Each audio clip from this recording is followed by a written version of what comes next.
देखो आगे वाले भाग में, अभी लिखना बंद करो, आगे वाले भाग में देखो श्वसन तंत्र हम पढ़ा रहे थे। हमने बताया था कि हमने वायु, ऑक्सीजन युक्त वायु हमने लिया अंदर, इसको हम क्या कहेंगे? निःश्वसन। क्या कहेंगे? निःश्वसन। इसके बाद छोड़ने को क्या बताया था? निःश्वसन। ऑक्सीजन जो हमने लिया निःश्वसन में जो लिया, उसमें नाइट्रोजन 78%, ऑक्सीजन, कार्बन डाइऑक्साइड इतनी हमने लिया। अन्य भी गैसें शामिल होती हैं थोड़ा बहुत। इसके अलावा जो हमने छोड़ा, तो क्या क्या छोड़ा? नाइट्रोजन, बिल्कुल,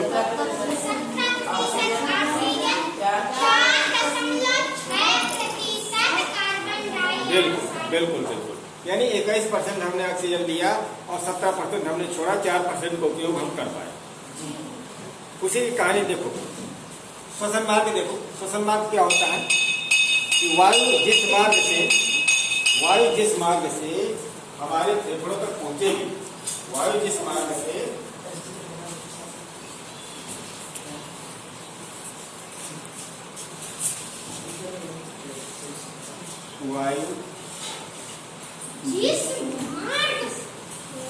मार्ग वाले रास्ता होता है, जिस मार्ग से फेफड़ों तक कहाँ तक? फेफड़ों ही लिखे देते हैं, फेफड़ों से क्या करते हैं? फेफड़ों तक पहुँचती है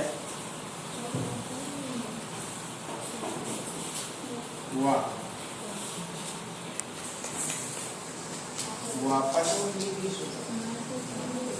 लौटती है। वापस लौटेगी तो उसमें गैसें अदल बदल जाएगी, किसी की मात्रा घट जाएगी, किसी की बढ़ जाएगी। तो अभी हम बताएंगे किसकी घटती है, किसकी बढ़ती है। उसे श्वसन मार्ग कहेंगे। इसकी परिभाषा नहीं पूछी जाएगी, बस समझ लेना श्वसन मार्ग कैसे। अब देखिए श्वसन मार्ग में क्या क्या मिलेगा भाई। देखिए सबसे पहले नाक में हमारे छिद्र है, उनको क्या बोलते हैं? नासा छिद्र। क्या बोलते हैं? नासा छिद्र। नासा छिद्र से हमारी वायु जाएगी। अब नासा छिद्र के अंदर क्या होते हैं? छोटे छोटे बाल होते हैं। क्या होते हैं? छोटे छोटे बाल होते हैं। इन बालों का काम ये है कि जो वायु में जो धूल है, इधर देख लो बेटा, वायु में जो धूल है वो जो है इनसे चिपक जाती है, इनसे चिपक जाएगी। यानी कुछ हवा हमारी साफ हो जाती है, क्योंकि साफ हवा ही जानी चाहिए। कुछ चिपक जाएगी बालों में। इसके बाद आगे ये वाला जो भाग होता है, जहाँ हड्डी होती है, यहाँ छू करके देख सकते हो, ये जो हड्डी होती है इसको बोलते हैं नासा का भाग। क्या बोलते हैं? नासा का भाग। इसके अंदर देखो, अगर उंगली डाल के देखो तो चिपचिपा पदार्थ होता है। क्या होता है? चिपचिपा पदार्थ। इसको म्यूकस बोलते हैं। वो चिपचिपा पदार्थ क्या होता है कि बालों में कुछ धूल कुछ ही अड़ पाई थी, कुछ सूक्ष्म जीव अड़ पाए थे, बाकी शेष यहाँ पर ही चिपचिपा पदार्थ में ही सब चिपक जाएगी। यहाँ से स्वच्छ होकर के वायु जाएगी अंदर हमारे, ठीक है, हमारे अंदर स्वच्छ होकर के वायु जाएगी। अब ये गई, यहाँ पर क्या होगा भाई? म्यूकस। क्या होगा? म्यूकस क्या है? एक चिपचिपा पदार्थ होता है। क्या है? जब हम लोग नहाते हैं, नहाते समय साफ करते हैं नाक ना, तो वो जो निकलता है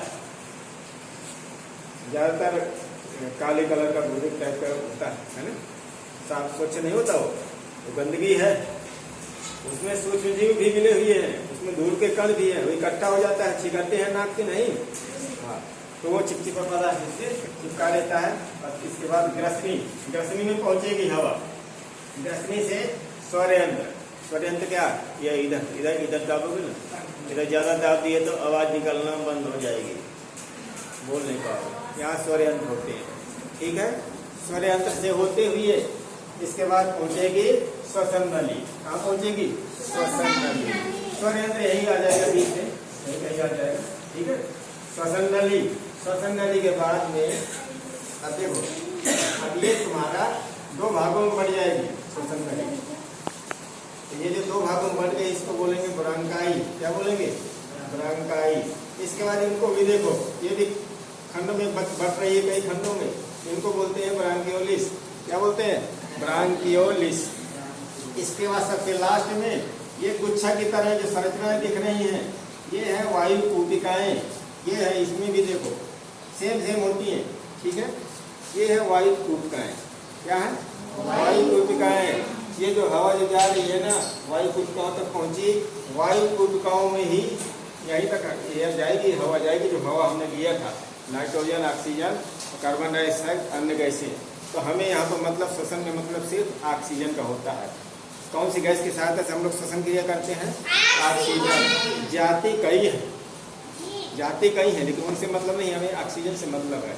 21% गई थी, 17%, लगभग 17% वापस फिर पुनः लौट आएगी, ठीक है। इसके बाद वायु कूटिकाओं में यहाँ पर हवा पहुँची, इसके बाद वही ऑक्सीजन हमारी खून में मिल जाएगी। कहाँ पर मिलेगी? खून में, ब्लड में, क्योंकि ब्लड पूरा दौड़ता रहता है ना, पूरे खून पूरे शरीर में दौड़ता रहता है, खून में मिल जाएगी। यही ऑक्सीजन मिल गई, और जो खून हमारा कार्बन डाइऑक्साइड गैस लेके आया था, वो पुनः वायु कूटिकाओं में भर जाएगी। इसके बाद जो हम निकालेंगे ना, जो निकालते हैं कार्बन डाइऑक्साइड सहित वायु, कार्बन डाइऑक्साइड की मात्रा बढ़ जाएगी 4%, 4.6, लगभग 4 याद रखना है, ठीक है। यानी वो गैस हम बाहर निकाल देते हैं। नाइट्रोजन भी शामिल होगी, ऑक्सीजन भी होती है, ठीक है, लेकिन ऑक्सीजन की कुछ मात्रा हमारी अवशोषित हो जाती है खून पर।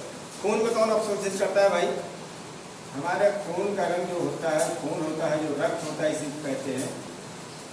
रक्त का जो लाल रंग होता है, ये होता है हीमोग्लोबिन के कारण। किसके कारण? हीमोग्लोबिन के कारण होता है। यही हीमोग्लोबिन में कार्बन डाइऑक्साइड गैस घुल करके आती है शरीर के अन्य भागों से, और आएगी यही वायु कूटिकाओं तक। वायु कूटिकाओं में इस कार्बन डाइऑक्साइड को वायु कूटिकाओं में छोड़ेगी, और वायु कूटिकाओं में जो ऑक्सीजन भरी है उसको ले लेगी, हीमोग्लोबिन ले लेगा, और शरीर के पूरे जितनी कोशिका है सब कोशिकाओं में पहुंचाएगा, ठीक है। कोशिका में एक अंग जो होता है, जिसको कोशिका का ऊर्जा घर कहते हैं, पावर हाउस कहते हैं, वो है माइटोकॉन्ड्रिया। क्या है? माइटोकॉन्ड्रिया। माइटोकॉन्ड्रिया में ही श्वसन की क्रिया संपन्न होती है। कहाँ संपन्न होती है? माइटोकॉन्ड्रिया में।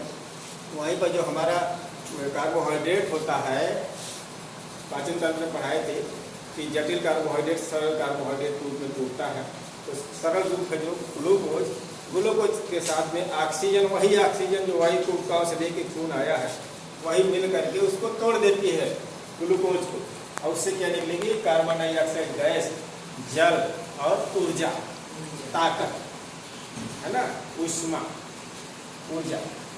यही कार्बन डाइऑक्साइड फिर उसी खून में मिल जाएगी, हीमोग्लोबिन सोख लेगा, फिर कहाँ भेजेगा? वायु कूटिकाओं में। ये क्रिया निरंतर चलती रहती है, ठीक है। ये जो हमारा खून दौड़ता रहता है ना, दौड़ता रहता है, इससे हमारा तापमान भी शरीर गर्म रहता है, ठीक है। जो व्यक्ति मर जाता है उसका खून क्या होता है? दौड़ना बंद हो जाता है, खून उसका दौड़ना बंद, मर जाएगा, शरीर ठंडा पड़ जाएगा। जो मर जाए उसको छू के देखना, ठंडा होगा शरीर, और जो मरा नहीं है उसका शरीर गर्म हो जाए, ठीक है। ये अंतर होता है।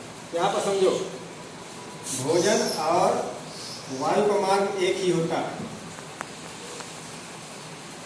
और यहाँ से अलग हो जाते हैं। ये अलग करने का जो काम कर रहा है वो है एपिग्लोटिस। यहाँ से भोजन का मार्ग है और यहाँ से वायु का मार्ग है।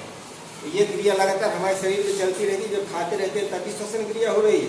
ये बार बार भोजन आएगा तो इधर पहुँच जाएगा, और हवा जाएगी तो इधर पहुँच जाएगा, हवा जाएगी तो इधर पहुँच जाएगा, भोजन जाएगी तो इधर पहुँच जाएगा। ये निरंतर चलती रहती है।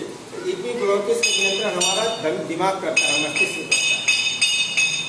अगर हमारा ध्यान कहीं और है, हमने सोचा है कि अरे हम मामा के यहाँ जाइए और खाना खा जा, फिर मामा के यहाँ जाइए, मामा से पैसा लाइए, थोड़ी देर में हिचकी चालू हुई। क्यों? क्योंकि इसका नियंत्रण हमारा दिमाग कर रहा था। हमारा दिमाग कहाँ? घर है, मामा क्या है, तो क्या है, हिचकी, वो तुरंत बाहर को फेंकता है कि अरे नहीं, ये तुम्हारी जगह नहीं है भाई, यहाँ से हवा आती है, यहाँ से हवा आती है, यहाँ से हवा आएगी, और हमारा ध्यान धरो है मामा के यहाँ धरो है, और वो काम हमारे यहाँ करो चाहिए तो वो मामा के यहाँ धरो, इसलिए हिचकियाँ चालू हो जाती हैं। तो हमें अब ये समझो, गांव में होता क्या है, कह देते हैं हिचकी आती है तो दोनों याद करते हैं, उन्होंने याद नहीं करता, हम आए याद कर देता। ठीक है, तो अब ये जो सोच है ये बिल्कुल इसको बदलो, वैज्ञानिक दृष्टि से देखो। तो ये है कि थोड़ा संक्षिप्त रूप में हमने बताया है, इसका पुनः डिटेल रूप में पुनः एक बार रिवाइज करेंगे कल की क्लास। अभी तुम लोग पढ़ लेना इसको, ठीक है, लिखो।